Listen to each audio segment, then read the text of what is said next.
بسم اللہ الرحمن الرحیم۔ شروع اللہ کے نام سے جو بڑا مہربان اور نہایت رحم کرنے والا ہے۔ اس صورت کو اپنی زندگی کا حصہ بنا لو۔ نبی کریم صلی اللہ علیہ وآلہ وسلم سب سے زیادہ اس صورت کی تلاوت کیا کرتے تھے۔ افسوس ہے لوگ یہ صورت نہیں پڑھتے۔ محترم ناظرین، یہ صورت پڑھنے سے انسان کو کہیں روحانی اور کہیں دنیاوی فوائد ملتے ہیں۔ قرآن اور حدیث میں واضح طور پر ذکر کیے گئے ہیں۔ تسبیحات اور قرآن پاک یعنی اللہ کا ذکر ایک اہم عبادت ہے جو انسان کو اللہ کے قریب لے آتی ہے اور اس کے دل میں سکون، اطمینان اور روحانی سکون پیدا کرتی ہے۔ اللہ تعالیٰ قرآن پاک میں فرماتا ہے، سن لو، اللہ کے ذکر سے دلوں کو سکون ملتا ہے۔ تو قرآن مجید پڑھنا انسان کے دل کو سکون اور اطمینان دیتا ہے۔ جب انسان اللہ کے ذکر میں مشغول ہوتا ہے تو وہ دنیاوی پریشانیوں سے دور ہو کر اللہ کی طرف متوجہ ہوتا ہے۔ اس سے دل میں سکون آتا ہے۔ جو لوگ اللہ کا ذکر کرتے ہیں یعنی تسبیح پڑھتے ہیں تو اللہ ان کے گناہوں کو معاف کر دیتا ہے۔ اللہ تعالیٰ فرماتے ہیں، میرے بندے تو میرا ذکر کر، میں تیرا ذکر کروں گا۔ تسبیح پڑھنے سے اللہ سے مانگی گئی دعائیں قبول ہوتی ہیں۔ حضرت ابو ہریرہ رضی اللہ تعالیٰ عنہ سے مروی ہے کہ جو شخص اللہ کا ذکر کرتا ہے یعنی تسبیح پڑھتا ہے تو اللہ اس کی دعائیں قبول کرتا ہے اور اسے مشکلات سے نجات دیتا ہے۔ اللہ کے ذکر سے انسان کی دعائیں قبول ہوتی ہیں اور وہ اپنی مشکلات سے نکلنے میں کامیاب ہو جاتا ہے۔ قرآن مجید پڑھنے سے انسان کی زندگی میں برکت آتی ہے۔ جو شخص صبح و شام اللہ کا ذکر کرتا ہے اس کی روزی میں برکت ہوتی ہے۔ تو تسبیح انسان کے روزمرہ کی زندگی میں برکت، کامیابی اور سکون لے کر آتی ہے۔ یہ عمل دنیا اور آخرت میں بھی کامیابی کا سبب بنتا ہے۔ تو ناظرین، تسبیح پڑھنے سے اللہ کی مدد اور حفاظت بھی ملتی ہے۔ حضرت علی رضی اللہ تعالیٰ عنہ سے مروی ہے کہ جو شخص اللہ کی تسبیح کرتا ہے اللہ اس کے ہر پریشانی میں مدد کرتا ہے۔ اللہ کا ذکر انسان کو شیطان کی شرارتوں سے محفوظ رکھتا ہے اور اللہ کی مدد کی ضمانت بھی فراہم کرتا ہے۔ محترم ناظرین، اگر آپ چاہتے ہیں کہ اللہ پاک آپ کو دونوں جہانوں میں آپ کو عزت و کامرانی عطا فرمائے، کسی کے محتاج نہ ہوں، کبھی کسی کے سامنے ذلت اور رسوائی کا سامنا نہ کرنا پڑے، دشمنوں سے، حاسد سے ہمیشہ محفوظ رہیں، تو آپ یہ بازی پلٹنے والی صورت ضرور پڑھیں۔ اس صورت کو پڑھنے والے کے حق میں اللہ تعالیٰ سارے فیصلے فرما دیتا ہے۔ اس کے تمام مقاصد، اس کی خواہشات، اس کی مرادیں، اس کی تمنائیں پوری کی جاتی ہیں۔ اس کی ہر کام میں اللہ تعالیٰ کن فرما دیتا ہے اور اس کا ہر ناممکن کام اس کے حق میں کر دیا جاتا ہے۔ اس صورت سے انشاءاللہ دونوں جہان میں عزت و کامرانی آپ کا مقدر بن جائے گی، کامیابی آپ کے قدم چومے گی۔ انسان جب کبھی اپنی زندگی کے مقصد کو سمجھنے کی کوشش کرتا ہے تو اسے اس حوالے سے مختلف قسم کے آراء سننے کو ملتی ہیں۔ اللہ تبارک و تعالیٰ نے قرآن مجید میں اس حوالے سے بہت ہی واضح اور خوبصورت باتیں ارشاد فرمائی ہیں۔ اللہ تبارک و تعالیٰ سورۃ انبیاء کی آیات 16 تا 17 میں ارشاد فرماتے ہیں، اور نہیں ہم نے پیدا کیا آسمان اور زمین کو اور جو کچھ ان دونوں کے درمیان ہے پھیرتے ہوئے، یعنی بے مقصد پیدا نہیں کیا۔ اگر ہم چاہتے ہیں کہ ہم بنائیں کوئی کھیل تماشا تو یقیناً بنا لیتے اسے اپنے پاس سے اگر ہم ہوتے ایسا کرنے والے۔ اسی طرح اللہ تبارک و تعالیٰ نے سورۃ مومنین کی آیات 115 تا 117 میں ارشاد فرمایا ہے، تو کیا تم نے سمجھ لیا کہ بے شک ہم نے پیدا کیا تمہیں بے مقصد ہی، اور یہ کہ بے شک ہماری طرف سے تم نہیں لوٹائے جاؤ گے؟ بس بہت بلند ہے اللہ جو حقیقی بادشاہ ہے، نہیں ہے کوئی معبود مگر وہ رب ہے عزت والے عرش کا، اور جو پکارے اللہ کے ساتھ کسی دوسرے معبود کو، نہیں کوئی دلیل اس کے پاس اس کی، تو بے شک اس کا حساب اس کے رب کے پاس ہے۔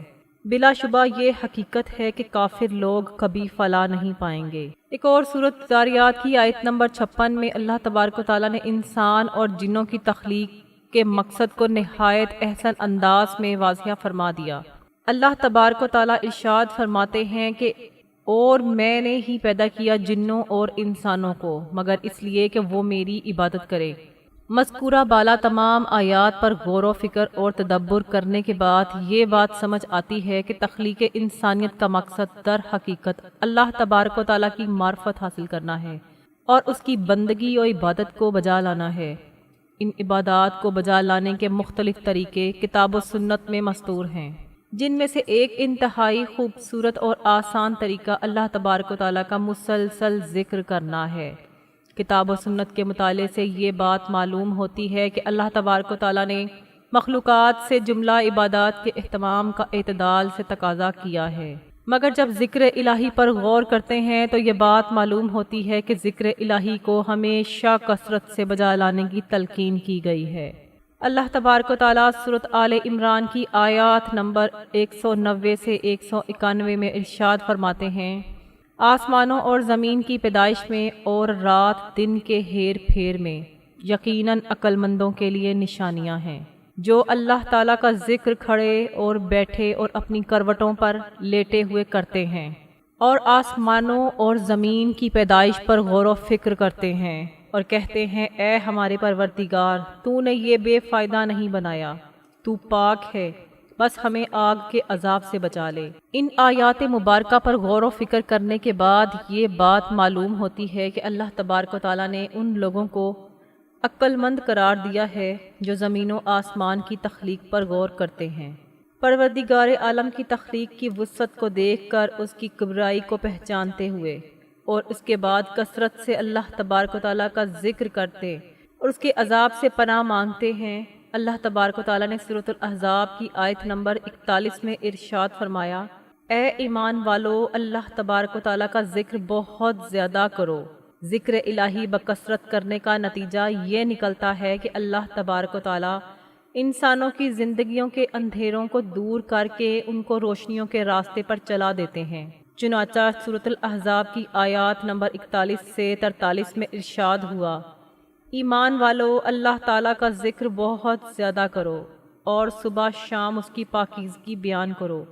وہی ہے جو تم پر اپنی رحمتیں بھیجتا ہے اور اس کے فرشتے تمہارے لیے دعائے مغفرت کرتے ہیں تاکہ وہ تمہیں اندھیروں سے اجالوں کی طرف لے جائے، اور اللہ تعالیٰ مومنوں پر بہت ہی مہربان ہے۔ اللہ تبارک و تعالیٰ نے ذکر الہی کے فوائد بتلاتے ہوئے یہ بات بھی ارشاد فرمائی ہے کہ جب کوئی شخص اللہ تعالیٰ کا ذکر کرتا ہے تو اللہ تبارک و تعالیٰ بھی اس کا ذکر کرتے ہیں۔ چنانچہ اللہ تبارک و تعالیٰ سورۃ بقرہ کی آیت نمبر 192 میں ارشاد فرماتے ہیں، تم میرا ذکر کرو، میں بھی تمہیں یاد کروں گا، میری شکر گزاری کرو اور ناشکری سے بچو۔ اس آیت مبارکہ سے یہ بات سمجھ میں آ جاتی ہے کہ جس شخص کا ذکر اللہ تبارک و تعالیٰ کرتے ہوں اس شخص کی زندگی میں اللہ تبارک و تعالیٰ کی تائید، نصرت اور فضل ہر حال میں شامل ہو جاتا ہے۔ چنانچہ ہمیں کثرت سے اللہ تبارک و تعالیٰ کا ذکر کرنا چاہیے۔ اللہ تبارک و تعالیٰ نے سورۃ احزاب میں ان لوگوں کا ذکر کیا جن لوگوں کے لیے اللہ تبارک و تعالیٰ نے مغفرت اور اجر عظیم تیار کر رکھا ہے۔ اللہ تبارک و تعالیٰ سورۃ احزاب کی آیت نمبر 35 میں ارشاد فرماتے ہیں، بے شک مسلمان مرد اور مسلمان عورتیں، مومن مرد اور مومن عورتیں، فرما برداری کرنے والے مرد اور فرما بردار عورتیں، راست باز مرد اور راست باز عورتیں، صبر کرنے والے مرد اور صبر کرنے والی عورتیں، عاجزی کرنے والے مرد اور عاجزی کرنے والی عورتیں، خیرات کرنے والے مرد اور خیرات کرنے والی عورتیں، روزہ رکھنے والے مرد اور روزے رکھنے والی عورتیں، کثرت سے اللہ کا ذکر کرنے والے اور ذکر کرنے والیاں، ان سب کے لیے مغفرت اور بڑا ثواب تیار کر رکھا ہے۔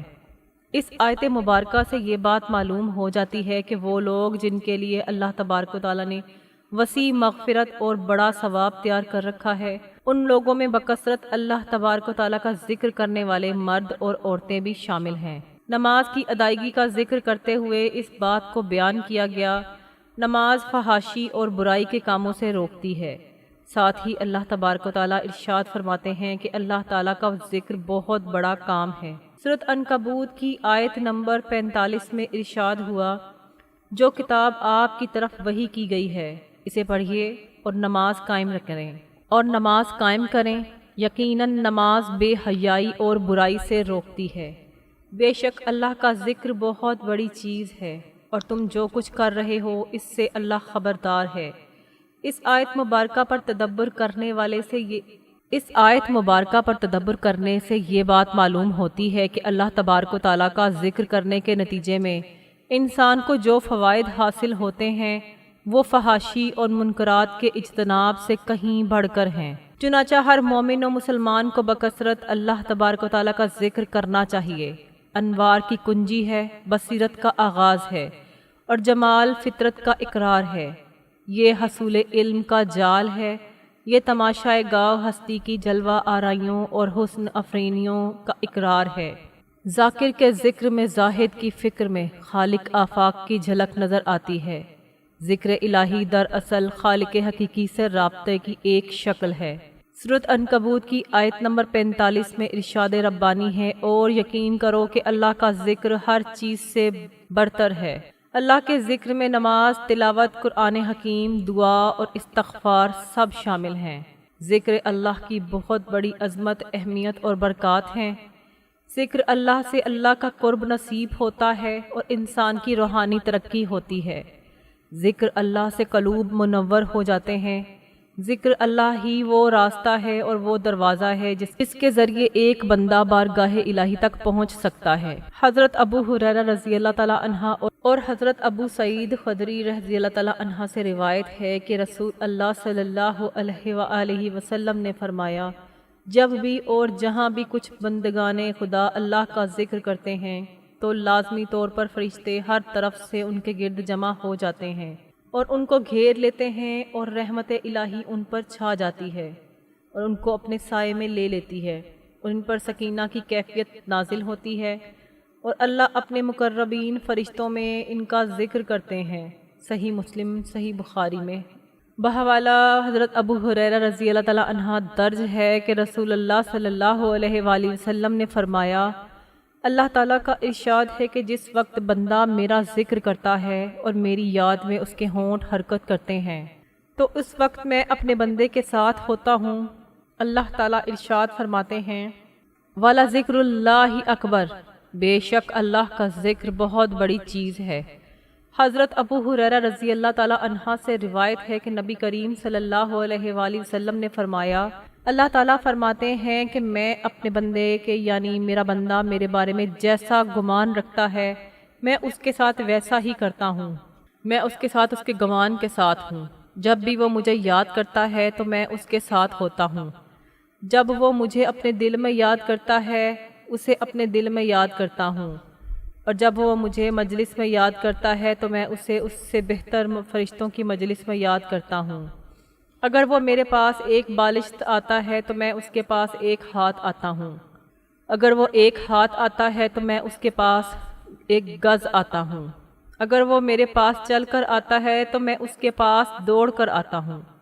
حضرت ابو درداء رضی اللہ تعالی عنہ سے روایت ہے کہ رسول اللہ صلی اللہ علیہ وآلہ وسلم نے فرمایا، کیا میں تم کو وہ عمل بتاؤں جو تمہارے سارے اعمال میں بہتر اور تمہارے مالک کی نگاہ میں پاکیزہ تر ہے، اور تمہارے درجوں کو دوسرے تمام اعمال سے زیادہ بلند کرنے والا ہے، اور اللہ کی راہ میں سونا اور چاندی خرچ کرنے سے بھی زیادہ اس میں خیر ہے، اور اس جہاد سے بھی زیادہ تمہارے لیے اس میں خیر ہے، جس میں تم اپنے دشمنوں اور خدا کے دشمنوں کو موت کے گھاٹ اتارو اور وہ تمہیں ذبح کریں اور شہید کریں۔ صحابہ رضی اللہ تعالیٰ عنہ نے عرض کیا، یا رسول اللہ صلی اللہ علیہ وآلہ وسلم، ایسا قیمتی عمل ضرور بتلائیے۔ آپ نے فرمایا، وہ اللہ کا ذکر ہے، وہ اللہ کا ذکر ہے، وہ اللہ کا ذکر ہے۔ ابن ماجہ میں لکھا ہے کہ حضرت ابی بن کعب رضی اللہ تعالیٰ عنہ رات کو آپ کے آستان اقدس پر پہرا دیتے ہیں۔ وہ بیان کرتے ہیں کہ جب آپ کی تسبیح اور تحلیل کی آواز سنتے سنتے میں تھک جاتا تھا اور مجھے نیند آ جاتی تھی، بقول علامہ شبلی نعمانی اٹھ کر بیٹھتے، چلتے پھرتے، کھاتے پیتے، سوتے جاگتے، وضو کرتے، نئے کپڑے پہنتے، سوار ہوتے ہیں، سفر میں جاتے، واپس آتے، گھر میں داخل ہوتے، مجلس میں قدم رکھتے، غرض ہر حالت میں دل و جان سے ذکر الہی میں مصروف رہتے۔ آپ سواری پر بیٹھے بیٹھے نفل ادا فرماتے، سواری کا جانور جدھر چل رہا ہے آپ ادھر ہی چہرہ مبارک نماز کی نیت فرما لیتے، اس کی پرواہ نہیں فرماتے تھے کہ قبلے کی طرف رخ مبارک ہے یا نہیں۔ آپ میدان جنگ میں بھی یاد الہی سے غافل نہیں رہتے تھے۔ بدر کے غزوہ میں خشوع و خضوع سے دونوں ہاتھ پھیلا کر بارگاہ الہی میں دعا کر رہے تھے۔ اس بے خودی کے عالم میں ردائے مبارکہ کندھے سے گر پڑی اور حضور پاک صلی اللہ علیہ وآلہ وسلم کو خبر تھی۔ حضرت علی رضی اللہ تعالیٰ عنہ 3 بار میدان جنگ میں حاضر ہوتے ہیں اور ہر بار یہ دیکھتے ہیں کہ پیشانی مبارکہ زمین پر ہے۔ دور حاضر میں بے سکونی کی کیفیت ذکر الہی سے بہتر بنائی جا سکتی ہے۔ اللہ تعالیٰ ہمیں ذکر و اذکار میں مشغول رہنے کی توفیق عطا فرمائے، آمین ثم آمین۔ ناظرین، اب ہم جان لیتے ہیں کہ آپ نے یہ وظیفہ کیسے پڑھنا ہے۔ تو ناظرین، جو بندہ قرآن مجید پڑھا ہے اپنے کسی بھی مقصد کے لیے، کسی بھی حاجت کے لیے، کسی بھی مشکل یا پریشانی سے نکلنے کے لیے، خاص طور پر اپنے حق میں فیصلے کے لیے، اللہ کی فوری مدد اور فیصلہ اس کے حق میں ہو جاتا ہے۔ اس کے راستے سے ہر رکاوٹ فوراً دور ہو جاتی ہے۔ یہ تسبیح بازی پلٹ دیتی ہے، یعنی ہر ناممکن کام کو ممکن کر دیتی ہے۔ ایک تسبیح کو کسی بھی حاجت کے لیے 101 بار اول و آخر درود پاک پڑھ کر لازمی پڑھیے گا۔ خاص طور پر اس تسبیح کو فجر یا عصر کی نماز کے بعد پڑھیں۔ کسی بھی نماز کے بعد آپ پڑھ سکتے ہیں، لیکن کوئی بھی نماز پڑھنے کے بعد آپ نے سب سے پہلے درود پاک پڑھنا ہے۔ ایک بار ثواب کے لیے میرے ساتھ بھی پڑھ لیجئے۔ اللہم صلی علی محمد وعلی آل محمد کما صلیت علی ابراہیم وعلی آل ابراہیم انک حمید مجید۔ اللہم بارک علی محمد وعلی آل محمد کما بارکت علی ابراہیم وعلی آل ابراہیم انک حمید مجید۔ درود پاک پڑھنے کے بعد آپ نے سب سے پہلے اپنے خاص مقصد کی نیت کرنی ہے، اور جب آپ نیت کر لیں تو فوری طور پر آپ نے ایک بار اعوذ باللہ من الشیطان الرجیم بسم اللہ الرحمن الرحیم پڑھ کر وظیفے کا آغاز کرنا ہے، اور اللہ تعالیٰ کے ناموں کی تسبیح شروع کر دینی ہے۔ اللہ تعالیٰ کے یہ 3 نام یا اللہ، یا رحمان، یا رحیم، اس کا ورد شروع کر دینا ہے، اور ان 3 ناموں کو 101 مرتبہ پڑھنا ہے۔ اور جو صورت ہمارے پیارے نبی صلی اللہ علیہ وآلہ وسلم نے بتلائی ہے وہ سورۃ کہف ہے۔ اس کی ہر جمعہ کو اگر ہو سکے تو روزانہ عصر کی نماز کے بعد اس کی تلاوت کیا کریں۔ حضرت علی رضی اللہ تعالیٰ عنہ سے مروی ہے کہ اگر تم پریشان ہو تو اللہ تعالیٰ کے نام کا ذکر یا کثرت سے اللہ کا ذکر کرو، یہ تسبیح کرو تو اللہ تعالیٰ اس کی مشکلات آسان کر دیتا ہے۔ اس لیے یا اللہ، یا رحمان، یا رحیم کا ذکر پڑھتے رہیں۔ اللہ تعالیٰ کے یہ تینوں ناموں کا ذکر اور سورۃ کہف کی تلاوت کرنے کے بعد آپ نے استغفار لازمی کرنا ہے، کیونکہ استغفار کا پڑھنا انسان کو اللہ کی قربت میں لاتا ہے، اور کہا جاتا ہے کہ اللہ اپنی مدد سے اپنے بندے کی پریشانیوں کو دور کرتے ہیں۔ صرف 101 بار اول و آخر درود پاک پڑھ کر اس تسبیح کو پڑھنے کا معمول بنا لیں۔ انشاءاللہ فیصلہ آپ کے حق میں ہوگا، جیسا آپ چاہیں گے ویسا ہوگا۔ اللہ تعالیٰ آپ کی خواہشات پر کن کا حکم فرما دے گا، آپ کی ہر جائز مراد کو پورا فرمائے گا انشاءاللہ۔ محترم ناظرین، سورۃ کہف ایک طویل سورت ہے، اور اس کے مضامین میں آج کے زمانے کے لیے بہت سی نسبت ہے۔ اللہ تعالیٰ آپ کی خواہشات پر ان کا حکم فرما دے گا، آپ کی ہر جائز مراد کو پورا فرمائے گا انشاءاللہ۔ محترم ناظرین، سورت کیا ہے؟ ایک طویل سورت ہے، اس کے مضامین میں بہت تنوع ہے۔ آج کی نسبت میں ہم اس کے مضامین پر ایک طائرانہ گہری نظر ڈالیں گے انشاءاللہ۔ نبی اکرم صلی اللہ علیہ وآلہ وسلم کی حدیث میں اس سورت کی بہت فضیلت بیان کی گئی ہے۔ کئی احادیث ہیں جس میں دجال سے بچاؤ کے لیے سورۃ کہف کی تلاوت کی ترغیب دی گئی ہے۔ بالخصوص جمعہ کے دن ان میں پہلی 10 آیات کا بھی ذکر ہے، آخری 10 آیات کا بھی، اور پوری سورت کا بھی۔ دجال کے بارے میں نبی کریم صلی اللہ علیہ وآلہ وسلم نے فرمایا کہ ہر نبی اور ہر رسول نے اپنی امت کے دجال سے خبردار کیا، اور میں آخری نبی ہوں، میری امت میں ہی دجال کا فتنہ رونما ہوگا۔ اللہ کے نبی صلی اللہ علیہ وآلہ وسلم نے اگر دجال سے بچاؤ کے لیے اس سورت کو پڑھنے کی تاکید کی ہے تو ہمیں معلوم ہونا چاہیے کہ اس سورت کے مضامین کیا ہیں، اس حوالے سے کیا خاص گفتگو اس میں کی گئی ہے۔ وہ اس سورت مبارکہ کی آیت میں ارشاد باری تعالیٰ ہے، اِنَّا جَعَلْنَا مَا عَلَى الْأَرْضِ زِینَةً لَهَا لِنَبْلُوَهُمْ أَيُّهُمْ أَحْسَنُ عَمَلًا۔ یقیناً ہم نے بنا دیا ہے جو کچھ زمین پر ہے اسے ان کا بناؤ سنگھار، تاکہ ہم انہیں آزمائیں کہ ان میں کون بہتر ہے۔ عمل میں اللہ تعالیٰ نے یہ دنیا تخلیق کی ہے، یہ زمین بنائی ہے اور اس زمین کو ہر قسم کی زیب و زینت اور آرائش سے آراستہ کیا ہے۔ اس زیب و زینت سے اللہ تعالیٰ کا مقصد یہ ہے کہ ہم آزمائیں، پرکھیں کہ ان میں سے کون ہے جو نیک اعمال کرتا ہے، دنیا کی زیب و زینت کی صورت کا آرزو مند ہے جس کے گرد یہ پوری صورت گھومتی ہے۔ باقی اس کے پہلو اور آخری رکوع میں پوری صورت کا خلاصہ آ گیا ہے۔ اس کے ساتھ 4 قصے بھی اس صورت مبارکہ میں بیان کیے گئے ہیں جو اسی مواد کے ارد گرد گھومتے ہیں۔ اللہ تعالیٰ کسی کو دے کر آزماتا ہے اور کسی سے لے کر آزماتا ہے، کسی پر کوئی تکلیف آتی ہے تب آزماتا ہے، کسی کو اللہ تعالیٰ فراوانی دے کر آزماتا ہے۔ میری اللہ تعالیٰ سے دعا ہے کہ اللہ تعالیٰ میرا سنانا اور آپ کا سننا اپنی پاک بارگاہ الہی میں قبول و منظور فرمائے، آمین ثم آمین۔ ناظرین، اللہ تعالیٰ کے 99 ناموں میں سے کوئی ایک نام کمنٹ باکس میں ضرور لکھ دیجیے گا۔ اللہ تعالیٰ ہم سب کا حامی و ناصر ہو۔ جزاک اللہ۔ السلام علیکم ورحمۃ اللہ وبرکاتہ۔